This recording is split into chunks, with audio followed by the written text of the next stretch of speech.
नमस्कार दोस्तों, डीलो जंक्शन में आपका स्वागत है। आज हम बात कर रहे हैं बीएनएसएस के चैप्टर की, जो कि है 17 नंबर का चैप्टर, यानी कि 17 नंबर के चैप्टर की बात की जा रही है। कवर कर रहा है सेक्शन 227 से लेके 233 तक। ठीक है, बात करते हैं इस चैप्टर की। तो ये वही चैप्टर है जो सीआरपीसी में होता है, चैप्टर नंबर 16। बीएनएसएस की सीरीज चल रही है हमारी, जिसको कि बोलते हैं भारतीय नागरिक सुरक्षा संहिता। ठीक है, सीआरपीसी से कंपेयर करते हुए पढ़ते हैं, जिससे कि हमको आसानी रहे कि कौन से ऐसे प्रोविजंस हैं जो हमने सीआरपीसी से लिए हैं और कौन से ऐसे सेक्शंस हैं जो हमको, ऐसे प्रोविजंस हैं जो हमने नए जोड़े हैं, हमने मतलब कानून के द्वारा, विधि के द्वारा नए जोड़े गए हैं। तो जो 16 नंबर का चैप्टर है सीआरपीसी का, उसके जो सेक्शंस कवर कर रहे थे वो कवर कर रहे थे 204 से लेके 2010 तक। छोटा सा चैप्टर है, हम लोग जल्दी कंप्लीट कर लेंगे। उम्मीद करती हूँ आपको ये सीरीज अच्छी लग रही होगी। अगर आपको ये सीरीज अच्छी लग रही है तो आपको उसको करना है लाइक, शेयर और सब्सक्राइब, और जुड़े रहना है डीलो जंक्शन के साथ। किसी भी तरीके की अगर आपको प्रॉब्लम होती है तो डीलो क्लासेस करके टेलीग्राम पे चैनल है, आप वहाँ पे जाके ज्वाइन कर सकते हैं। बरखा शर्मा करके आपको प्रोफाइल मिलेगी, वहाँ पे आप मेरे को मैसेज कर सकते हैं कि मैम हमको इस पॉइंट पे ये प्रॉब्लम है। ठीक है, तो ये तो सारी बातें हो गई भाई आप मेरे से कनेक्ट कैसे हो सकते हैं। चैप्टर 17 की बात कर रहे हैं तो बोल रहा है मजिस्ट्रेटों के समक्ष कार्यवाही का प्रारंभ किया जाना, commencement of proceeding before magistrate. ठीक है, क्या बात करेंगे तो देखते हैं क्या क्या बता रखा है इस चैप्टर के अंतर्गत। चैप्टर है हमारा 17 यानी कि 17। सेक्शन कवर कर रहा है 227 से 233 तक। क्या बता रहा है कि मजिस्ट्रेटों के समक्ष जो प्रोसीडिंग्स वगैरह स्टार्ट होती है वो कैसे की जाती है। जब हम बात करते हैं सबसे पहले तो इसमें होता है कि जो आरोप लगता है अभियुक्त के ऊपर, तो आरोप अभियुक्त को उसके अपराध की जानकारी देने वाला मजिस्ट्रेट के द्वारा लिखा गया कथन होता है, और ये न्यायालय की प्रक्रिया को गति प्रदान करता है।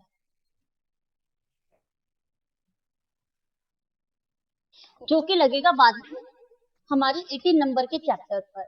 आरोप बाद में लगेगा, तो आरोप लगने से पहले जो प्रोसीजर स्टार्ट होता है, मतलब मजिस्ट्रेट के सामने कैसे कार्यवाही वगैरह स्टार्ट होएगी, ये सारी बातें हमको बताएगा चैप्टर नंबर 17।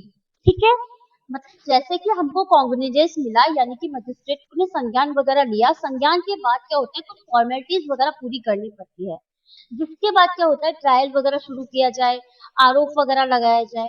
तो ये जो सारी चीजें होगी वही हमको बेसिकली इस वाले चैप्टर के अंतर्गत बताई गई है।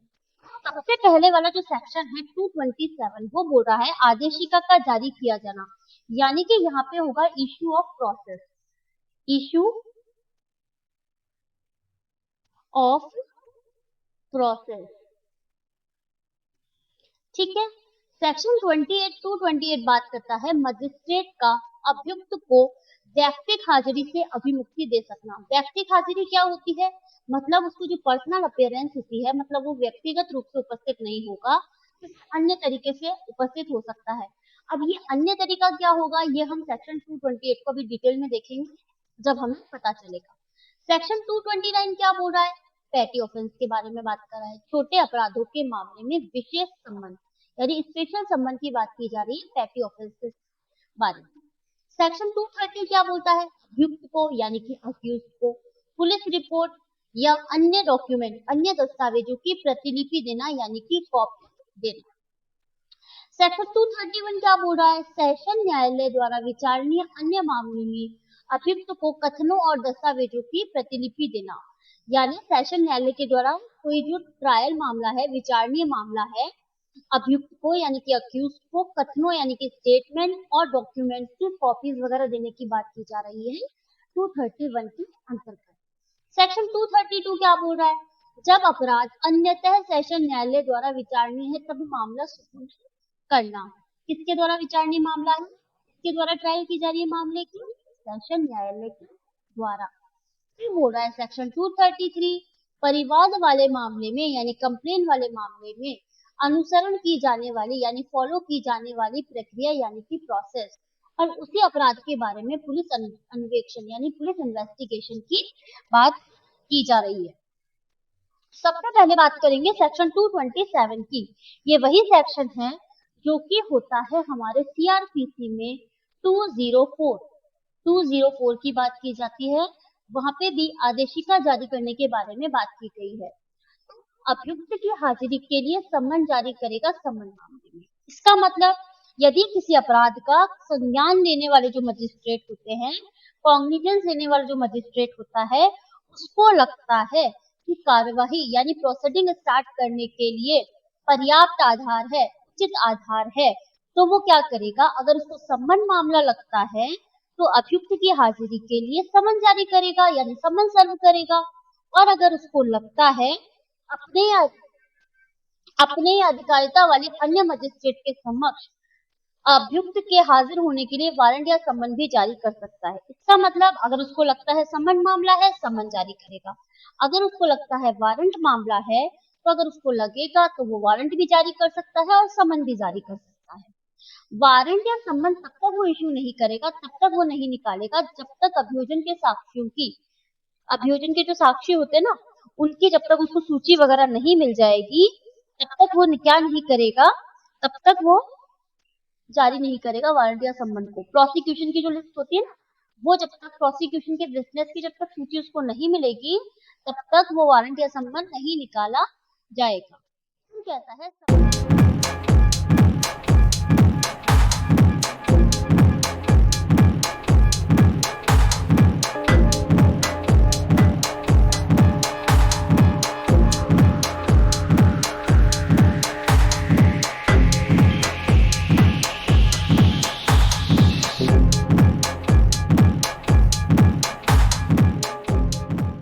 सम्मन या वारंट जब दिया जाएगा तो उसके साथ कंप्लेन की एक कॉपी भी दी जाएगी। परिवाद यानी होता है कंप्लेन, कंप्लेन की एक प्रतिलिपि यानी कि कॉपी। फीस सही समय पर नहीं दी तो मजिस्ट्रेट परिवाद को खारिज कर सकता है। ये वाला पॉइंट बोल रहा है 217 का नंबर 227 का नंबर 4 वाला पॉइंट यानी 227 का 4th नंबर का पॉइंट कह रहा है कि अगर कोई आदेशिका मतलब किसी लॉ ने कोई फीस वगैरह जारी कर दी, किसी विधि के अधीन कोई फीस वगैरह जारी है, कोई मतलब कोई चीजें चुकानी है, ठीक है ना, और अगर ऐसा नहीं किया जाता है, वो फीस वगैरह कोई जो संदाय वगैरह होता है वो अगर समय पे नहीं दिया जाता, तो मजिस्ट्रेट विवाद को खारिज भी कर सकता है। ठीक है, फिर आता है सेक्शन 228। सेक्शन 228 वही सेक्शन है जो कि 205 है, किसके अंतर्गत, हमारे सीआरपीसी में।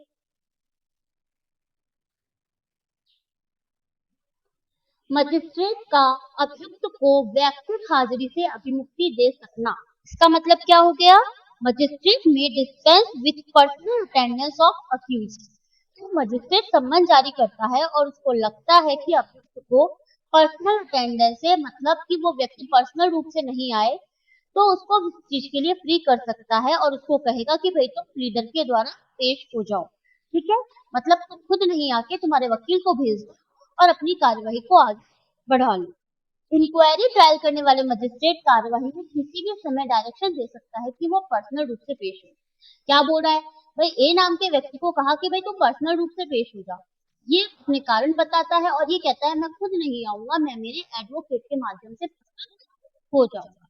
लेकिन अगर मजिस्ट्रेट को लगता है कि नहीं भाई इसको तो पर्सनल रूप से अपेयर करवाना पड़ेगा, तो वो उसको डायरेक्शन दे देगा कि नहीं भाई अब तो तुम्हें पेश होना ही पड़ेगा। और जो बलात्कार संबंधी मामले होते हैं, रेप से रिलेटेड जो ऑफेंसेस होते हैं, उनमें व्यक्तिगत हाजिरी से अभिमुक्ति नहीं दी जा सकती। तो ये हमारे लिए एक तरीके से प्री का क्वेश्चन हो गया कि ऐसे कौन से मामले होते हैं जिनमें कि क्या होता है, व्यक्तिगत हाजिरी से छूट नहीं दी जा सकती। ठीक है, तो आप एक तरीके से इस पे की पॉइंट लगा के रख सकते हैं। फिर इसके बाद बोल रहा है सेक्शन 229 के बाद। सेक्शन 229 को कैसे याद करते हैं हम, सेक्शन 229 को हम याद करते हैं पेटी ऑफेंसेस के नाम से। तो ये वही सेक्शन है जो सीआरपीसी में होता है 206।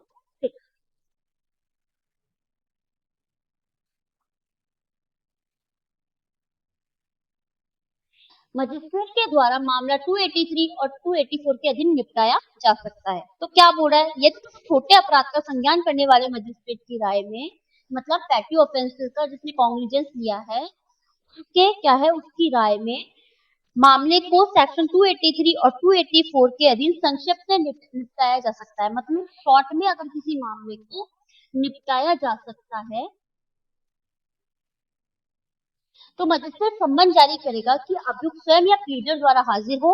यहाँ जहां वह दोषी होने का अभिवचन करता है वहां लिखित रूप से अभिभाग और सम्मन में विनिर्दिष्ट जुर्माना डाक द्वारा तारीख से पहले भेज दें और जुर्माने की रकम कितनी होगी? 5,000 रुपए से अधिक नहीं होगी।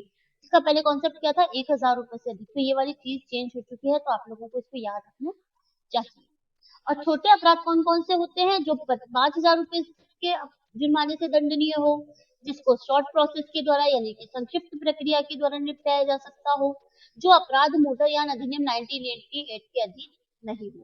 ठीक है, ये हमको बता रखा है भाई छोटे अपराध क्या हो सकते हैं। तो ये क्वेश्चन मेन में आ सकता है आपके कि भाई छोटे अपराध से क्या तात्पर्य होता है। तो राज्य सरकार जो होती है वो छोटे अपराधों में जोड़ सकती है। क्या जोड़ सकती है? कि सेक्शन 359 के अधीन है या जो कारावास अवधि 3 माह से अधिक नहीं है या जुर्माना दोनों से दंडनीय है। मतलब ये कि स्टेट गवर्नमेंट को पावर दी गई है तो वो इसमें क्या कर सकती है? अपराध वगैरह को जोड़ सकती है। ठीक है, बेसिकली हमको क्या पता होना चाहिए कि छोटे अपराध क्या होते हैं, जुर्माना कितना होता है। ठीक है, तो ये चीज हो गई हमारी, ये कॉन्सेप्ट क्लियर। नेक्स्ट चीज की बात करते हैं, 230 की बात की जाए। 230 क्या होता है? अभियुक्त को पुलिस रिपोर्ट या अन्य दस्तावेजों की प्रतिलिपि देना। तो मजिस्ट्रेट का कर्तव्य होगा कि वह अभियुक्त को निम्न दस्तावेजों की प्रतिलिपि देगा और बिना विलंब के देगा। मतलब बिना किसी देरी के। अविलंबन क्या होता है? देखिए मजिस्ट्रेट का कर्तव्य क्या होता है? ड्यूटी होती है। अभियुक्त यानी कि अक्यूज को दस्तावेजों की यानी कि डॉक्यूमेंट्स की प्रतिलिपि यानी कि कॉपी, अविलंबन यानी बिना देरी के क्या करेगा? निःशुल्क प्रदान करेगा यानी फ्री ऑफ कॉस्ट देगा। क्या देगा अब ये बताएंगे हम लोग, क्या क्या चीजें दी जाएगी। पुलिस रिपोर्ट, एफआईआर की कॉपी हो गई, 180 के 3 के अंतर्गत जो स्टेटमेंट्स होते हैं व्यक्तियों के वो होंगे। 183 में कोई कन्फेशन वगैरह किया गया तो उसकी चीजें होगी और कोई अदर डॉक्यूमेंट होंगे जो कि प्रसंग मतलब सुसंगत कोई अन्य चीजें होंगी जो 193 के अंतर्गत मजिस्ट्रेट को भेजी गई है।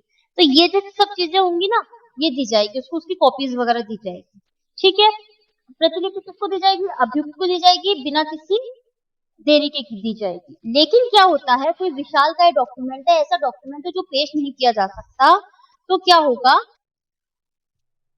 पुलिस अधिकारी द्वारा दिए गए कारणों पर विचार करने के बाद यह डायरेक्शन दे सकता है कि कथन के उस भाग की या उसके प्रभाग की जैसा मजिस्ट्रेट ठीक समझे एक प्रतिलिपि तो क्या करेगा? अभियुक्त को देगा।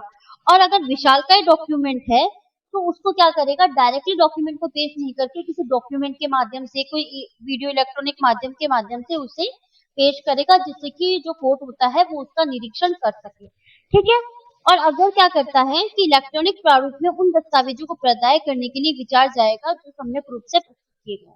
मतलब जो इलेक्ट्रॉनिक रूप से अगर कोई डॉक्यूमेंट वगैरह प्रस्तुत किए गए हैं जो विशालकाय हैं, जिनको पेश नहीं किया जा सकता, तो इनका जो इलेक्ट्रॉनिक फॉर्म होता है उसको कंसीडर किया जाएगा। ठीक है, 31 पर आ जाइए। सेशन न्यायालय द्वारा विचारणीय अन्य मामलों में अभियुक्त को कथनों और दस्तावेजों की प्रतिलिपियां देना। Supply of copies of statement and document to accused in other cases triable by court of session. तो क्या होगा? जहां पर पुलिस रिपोर्ट पर या किसी भी अन्य आधार पर मजिस्ट्रेट को लगे कि जो मामला है वो सेशन कोर्ट के द्वारा ट्रायल किया जाएगा, तो वहां जो मजिस्ट्रेट होगा निम्नलिखित में से प्रत्येक एक जो प्रतिलिपि होती है वो अभियुक्त को बिना विलंब के देगा। मतलब जो कॉपी होगी बिना किसी देरी के निःशुल्क रूप से अभियुक्त को दी जाएगी। कौन कौन से डॉक्यूमेंट होंगे? तो मजिस्ट्रेट के द्वारा जो परीक्षा की जा चुकी है उसमें जो स्टेटमेंट वगैरह रिकॉर्ड किए गए हैं उनकी कॉपी हो गई। 183 के दिन लेखवत कोई कथन या संस्वीकृतियां हो गई। मजिस्ट्रेट के समक्ष पेश किए गए कोई डॉक्यूमेंट हो गए जिसकी वो विचार कर रहा है।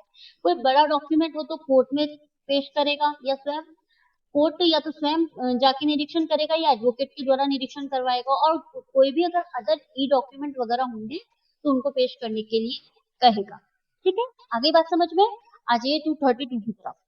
232 क्या बोल रहा है? जब अपराध अन्यतः सेशन न्यायालय द्वारा विचारणीय है तब मामला सुपुर्द करना। तो यहाँ पे क्या किया जा रहा है? Commitment of cases to court of session when offence is triable exclusively by it. मतलब एक्सक्लूसिवली सेशन कोर्ट के द्वारा विचारणीय है। पुलिस रिपोर्ट पर या किसी अन्य मामले में अभियुक्त मजिस्ट्रेट के सामने हाजिर होता है और मजिस्ट्रेट को लगता है कि अपराध को क्या किया जाना है, ट्रायल किया जाना है, विचारणा। तो मजिस्ट्रेट क्या करेगा, जो सेक्शन दे रखे हैं हमारे 230 और 231 के उपबंध, अभी अभी हम पढ़ के आए थे, उनको फॉलो करते हुए मामला उसको क्या कर देगा, दे देगा, सुपुर्द कर देगा। और विचारण के दौरान और समाप्त होने तक, मतलब जब से विचारण स्टार्ट हुआ तब से उसके चलने के दौरान और समाप्त होने तक अभियुक्त को अभिरक्षा में प्रतिप्रेषित कर सकेगा। अभियुक्त को क्या करेगा, अभिरक्षा में भेज देगा। और मामले से रिलेटेड जितने भी डॉक्यूमेंट हो गए, कोई रिकॉर्ड वगैरह हो गए, और वो जो वस्तुएं वगैरह हो गई, उनको किसको पेश करेगा, कोर्ट को पेश करेगा। और सुपुर्द किए जाने को लोक अभियोजन, मतलब ऐसा मामला सुपुर्द किया गया है तो इसकी लोक अभियोजक को यानी कि पब्लिक प्रोसिक्यूटर को इसकी इंफॉर्मेशन देगा। फिर क्या होता है, प्रक्रिया। प्रक्रिया कैसे की जाएगी, प्रक्रिया फॉलो की जाएगी 90 दिनों में। कब से, जब से संज्ञान लिया गया है, कॉग्निजेंस लिया गया है, और कारण लिखकर इस अवधि को क्या करेगा, बढ़ा सकेगा। ठीक है, मतलब इसकी अधिकतम अवधि होगी 180 दिन की। तो 90 में जो बाकी रेस्ट ऑफ दिन जोड़ेंगे तब होगी। ऐसे नहीं है कि 90 के बाद 100 दिन शुरू होंगे, ऐसे नहीं है कि 90 के बाद 100 दिन, बल्कि 90 के बाद इतने दिन जोड़े जाएंगे कि वो कंप्लीट होके 180 दिन हो जाए। ठीक है, बात कंप्लीट। बात करते हैं 233 की। परिवाद वाले मामले में अनुसरण की जाने वाली प्रक्रिया और उसी अपराध के बारे में पुलिस अन्वेषण।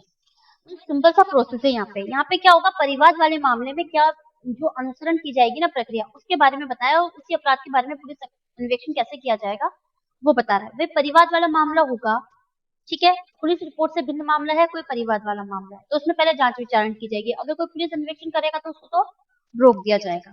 ठीक है, फिर उसके बाद क्या होता है, परिवाद वाले मामले में अभियुक्त है तो मजिस्ट्रेट क्या करेगा, परिवाद वाले मामले की और पुलिस रिपोर्ट से पैदा होने वाले मामले की जांच या विचारण साथ साथ करवा सकेगा। ऐसे करेगा कि दोनों मामले जैसे किए गए हैं पुलिस रिपोर्ट पर संस्थित किए गए। इसका मतलब पुलिस रिपोर्ट के मामले और परिवाद वाले दोनों मामलों की जो जांच विचारण किया जाएगा वो ऐसे किया जाएगा कि मानो जो वो मामला है वो पुलिस रिपोर्ट पर संस्थित किया गया है, उसी तरीके से उसका प्रोसेस फॉलो किया जाएगा जांच विचारण के संबंध में। फिर क्या होता है, यदि पुलिस रिपोर्ट परिवाद वाले मामले में किसी अभियुक्त से संबंधित नहीं निकलती या मजिस्ट्रेट क्या करता है, पुलिस रिपोर्ट पर या किसी अपराध का संज्ञान नहीं करता है, तो वो क्या करेगा, उस जांच विचारण में जो उसके द्वारा रोक ली गई थी इस एक्ट के अकॉर्डिंग क्या करेगा, आगे प्रोसेस फॉलो कर लेगा। ठीक है, जनरल बात है, कोई दिक्कत नहीं है। हमने अभी कंप्लीट कर लिया ये वाला चैप्टर। तो कहां से कहां तक था, 227 से 233 तक। कौन सा चैप्टर है, चैप्टर नंबर 17। किस संबंध में है, मजिस्ट्रेट के समक्ष जो कार्यवाही वगैरह शुरू की जाएगी, प्रोसेस शुरू किया जाएगा, वो प्रक्रिया यहाँ बताई गई। उम्मीद करती हूँ आपको लेक्चर अच्छा लगा होगा। लेक्चर अच्छा लग रहा है तो आपको इसको लाइक शेयर सब्सक्राइब करना है, अपने दोस्तों को इससे जोड़ना है। ठीक है, आपका अपना ही चैनल है, इसको आपको आगे बढ़ाने की जिम्मेदारी अब आपकी है। ठीक है, तो मिलते हैं नए लेक्चर के साथ जिसमें कि हम आएंगे चैप्टर 18 को लेकर। चैप्टर 18 में किस संबंध में बात की जाएगी, आरोपों के संबंध में। ठीक है, इंटरेस्टिंग टॉपिक्स है, ध्यान से पढ़ते हुए चलिए। मिलते हैं नए लेक्चर के साथ। Thank you so much.